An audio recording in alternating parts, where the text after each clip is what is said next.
Ayub here. So today, welcome to my studio. First of all, today I'll be showing you guys what I exactly do in the studio, what I do exactly, meaning what I do for my radio show and making tracks, podcasts, and mashups. And first of all, I've been thinking of doing this for a while. I think today's a good time. So let's get started. Before we start, I just want to show you what I exactly have in the studio. Very simple and very basic. A Carbon 49 MIDI keyboard. It's the very simple MIDI keyboard. Just do different ideas and sketch out ideas and drafting ideas on this particular keyboard, touch sensitive keyboard. And then bouncing back and forth with my collaborators are my studio partner Anderson, aka Sunset. And then I have the main thing of the studio, which is this sound card called Duet by Apogee. Really good DAC converter. Has about, I think, 1 and 2 up to 1 and 2 kilohertz. Yeah, I've been using this for almost 2 years, 2.5 years. Doing a great job. Probably one of the best of the line, other than the expensive line ones for the DAC converter. Then I have my Mac, which routes to the widescreen monitor. Fully loaded, but it's been a while. I think it's time for me to get another one. We'll see. It's doing the job well right now. So this one, most of the information that I need producing tracks or mashups or podcasts, main things are in the computer. So all my VSTs are basically here in Ableton. So I have a couple of good VSTs here and there. My favorite ones are from FabFilter. Then you have Isotope, Waves, and all that stuff. Then I have the mic, which is a Sennheiser mic that I use for recording vocals, my podcasts, voiceovers, and all that stuff. Good thing about this particular mic, when I used to live in my previous place, I had a lot of sound and noises, background noises all the time. This particular mic is a drum kit mic. The reason I got this drum kit mic is because this particular mic cuts down all the frequencies from the top, so it basically does not grab or records any of the background noises. So you have to be really close to the mic to actually record your voices and vocal, and it's really clear and pristine. So I really like it. So that's one of the tips to know, that if you ever want to have or get a mic, you don't always need to have a condenser mic. You can always grab a drum kit mic if you have too much noises or background noises all the time. Yeah, I think it's a really good one, Sennheiser, so look into that. Might be a bit pricey, but it's a good investment for sure. And then we have my speakers. It's called IK Audio. If you guys don't know what IK Audio is, IK Audio is the same, their parent company is the same company that builds KRK. I used to have the original KRK before, but I actually replaced with this particular pair, and been using this since I actually started producing, and so used to it that I don't really bother about getting another pair. But maybe I should get that for this particular room, because it's not really, even though it's not really acoustically treated, but I'm so used to the actual speaker, is the fact that I actually understand the sound, how it works in this particular room. But I feel like this particular new room that I just moved into might require another pair of speakers. Maybe, I haven't really decided anything yet. But this IK Audio actually gives the same response as the original KRK. The KRK Rocket 5. I don't know why they discontinued the IK Audios, but yeah, I really love this particular pair of speakers. Other than that, it gives me the flattest response when it comes to high end and mid frequency curve. The low end, sometimes it's good for me. I mean, most of the time I don't really need to reference low end in the speakers, because sometimes I use the V-Modas to actually reference the low end. Sometimes I use my DJ headphones, which is the Sennheiser headphones, to actually reference low end as well. But yeah, that's basically it. Don't really need much about it. Only thing I really do need is all my plugins, which is in my computer. So let's get started with what exactly I wanted to show you guys today. So I know a lot of you guys have been asking me what I do when it comes to processing vocals. So today I'm actually going to show you how I actually process vocals. One of the biggest thing I actually love when it comes to producing is processing vocals. And that's something I actually keep to my own, even if I work with Sunset on different tracks. My main thing I always would do is processing the vocals and send it back to him sometimes, and sometimes I don't even send it back to him. I just send straight to the recording labels just to get it signed. So that's a good example for this particular track, which is Jaren's Ever After, that came out on Who's Afraid of 138 in Armada, 3 weeks ago? and 4 weeks ago. So thank you so much for all the support for that track. So before we start, let's get started and let's play a bit of the track. I'm just gonna play the verse part, and then we're gonna discuss how I actually layered the vocals here.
So as you can see, a lot of things are going on here.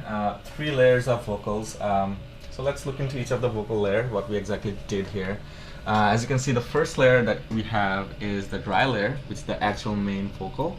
So let's listen to each layer separately first. Hello to the day. So if I turn off every single thing, how it looks like when it comes to actual vocal. So if you go into the actual vocal for the dry layer, you will see this particular layer only sounds, this is how it sounds without any kind of plugins. So if I turn off all the plugins that's going on the dry layer, this is how it sounds. Say hello to the day. Say hello to the moment. Now what's going on in this particular dry layer is that I actually added a bit of compression and a bit of processing. So the first thing is the compression. So what I use for the compression is Waves RVox or Renaissance Vox. So if I add that to the actual Say hello layer, to it just the puts the layer up a bit. The vocal goes up. It comes a bit front with the actual. Hello to the moment. So it basically puts the vocal up a bit, and it actually kind of mixes up with the actual instrumental track.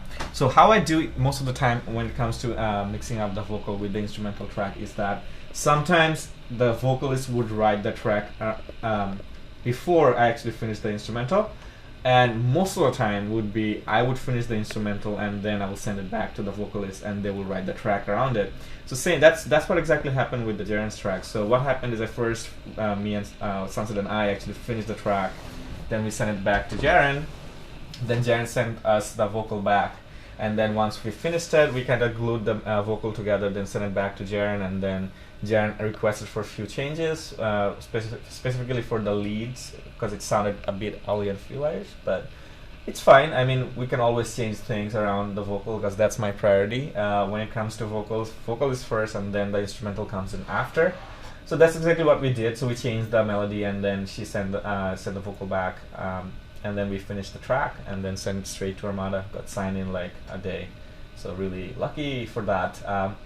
So as you can see, so the dry layer only has compression. So once we had the compression done, then what I added is I added some processing. So the processing that I used is called CLA Vocal Stereo. So it's Chrysler. I can't even spell Chrysler H, I guess. I don't know. Anyway, we call it CLA Vocal. So if I add that, it just brings out a lot more elements towards the vocal, specifically on bass, treble, and compression, and a bit of reverb and a bit of delay. So if I open that and turn that on, this is how it sounds. Say hello to the moment. I invite you to stay here to take in the moment.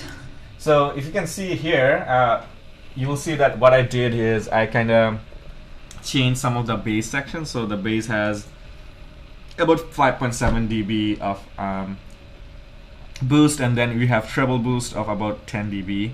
and then I add a bit of compression, a little bit of reverb, but I kind of lowered it down the reverb on minus 1.5 dB, I think. Yeah, 1.2, and then a bit of delay, and then change the modes. For example, for bass I used upper, and then for the treble I used bite, and for compression it's the wall compression, and reverb I used the tight, and the delay as the slap. So that's basically it for the actual original vocal, like the dry part. I tried to make it a bit wet just to make it sound interesting.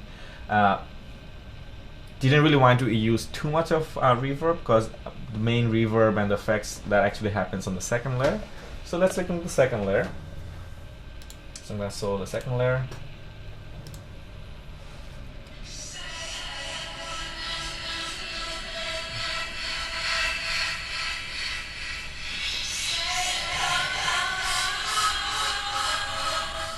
So the second layer is basically just the duplication of the actual dry layer.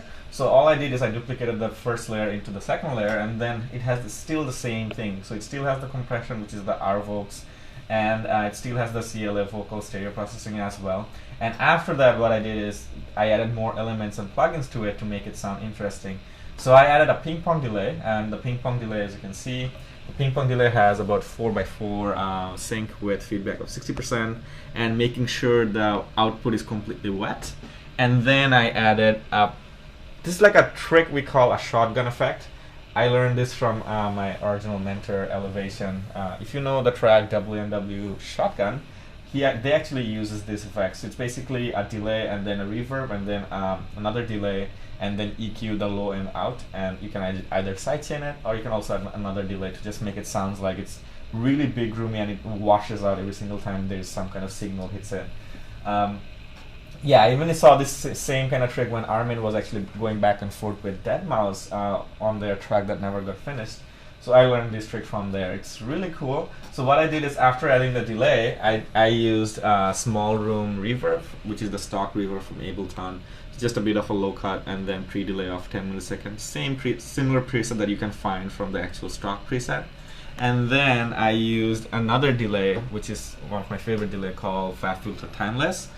Just use that and change the bit of millisecond change in the right channel from the left channel, and basically same thing, just used preloaded presets from one of these. I don't remember which one I used, but yeah, it's one of these one that I used, and then making sure it's all wet output rather than the dry output. Always I try to do is, whenever I'm doing the actual effects, I try to make it all wet, because the actual dry output you are getting from the dry layer. That's the original layer of the vocal. So once that is complete, what I did is I added EQ. So what is that is Fat Filter Pro EQ. Love it. I used the EQ1 on this one, but I always use the EQ2 now. All I did is I did a low cut and then a bit of a dip around 500, and then another dip around the hertz around, I think 20,000 or something, 13,000. Yeah. So 13,000. So 13,000, and then used a bit of dip around like 570 hertz, and then huge low cut from 200 hertz.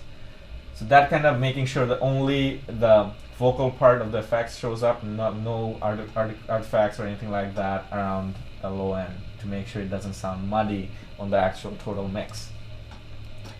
And then I used a bit of sidechain. I always use sidechain on vocals. I don't know if other producers does that or not.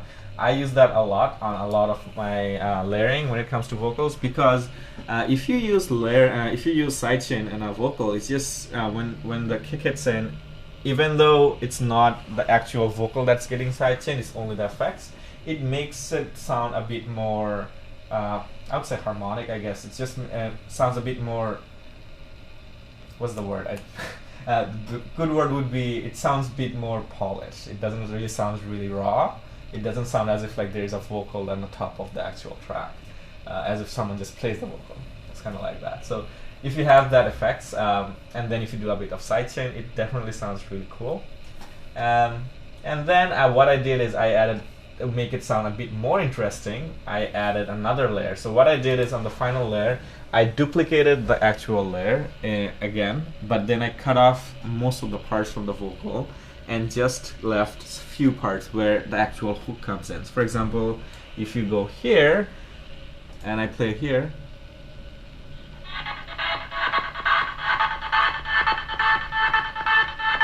And same thing comes in from, for example, like here. It's like only a few parts where it says ever after. So that one is here, and then so it's basically ever after here, ever after. This is basically the main hook of the track. So what I did is for that same thing, everything still stays the same. It's just a shotgun effect with the chain of delay and reverb and some processing. Still some EQ. The only thing I changed is instead of sidechain, I used transgate and a bit another extra like plugin of a delay. So I used ping pong delay basically on a particular hertz, which is on 1.3 kilohertz, and then added another sidechain. Instead of sidechain, I used transgate. So this is the preset that you can find from the transgate. So if you go on the LFO tool and get transgate, I kind of modified it into my own way to make it sound a bit more interesting, not to sound too stocky. But yeah, so once added all that, see if I just solo the vocal, this is how it sounds like, all those three layers together.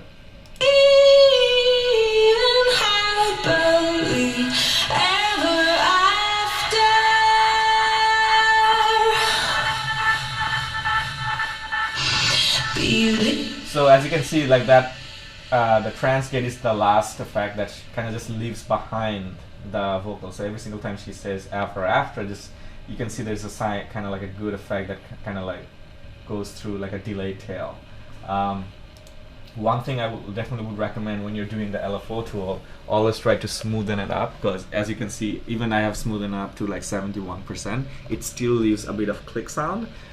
It's not too harsh for mine one, but if you do not leave the smoothness to at least over 50%, it does creates a lot of click sound that kind of clashes with the actual frequency, like the high frequency of the track. So we definitely don't want to do that. After that, what I did is I grouped all those channels into one channel, or you can call it bus channel, because I used to use Logic, so I call it bus channel.